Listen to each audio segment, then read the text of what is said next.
was cannabis is becoming Patrick Brown, a politician embroiled in controversy this year, makes a major comeback, taking the top job at Brampton City Hall.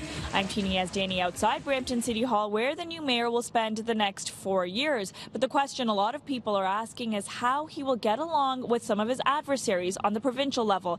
It's no secret he has a rocky relationship with Premier Doug Ford. Shortly after Brown was elected last night, he promised that relationship wouldn't get in the way of serving the people of Brampton, but that promise came with a caveat. I would say to both Justin Trudeau and Doug Ford, they'll have a willing and positive partner in Brampton as long as they invest, but we want the same per capita funding. The days of us accepting peanuts, it's over. Over and over again, Brown made the point that Brampton has been neglected by the province for far too long. He pointed to issues with the city's transit, education, and health care. On health care specifically, he said it's unacceptable that the provincial average for hospital beds is 2.3 for every 1,000 residents, but in Brampton it's only 1. It was just months ago that Brown stepped down as PC party leader after allegations of sexual misconduct were brought to the public's attention. But at Queen's Park today, politicians promised to work with their former colleague.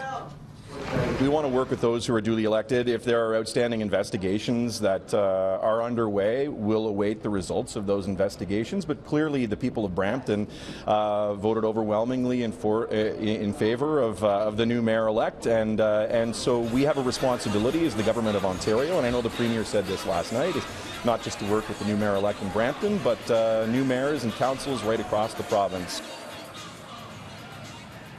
Brown spent a lot of time last night blaming the province and the federal government for not investing enough in Brampton. Today we spoke with a municipal expert who says relying too much on higher levels of government may become a big problem.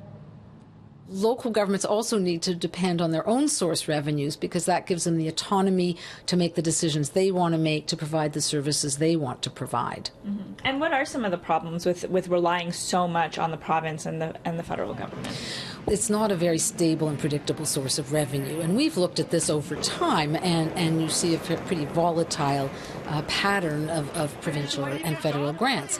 And that depends on what their own fiscal situation is like. You know, if they're running deficits, they're going to cut back on transfers.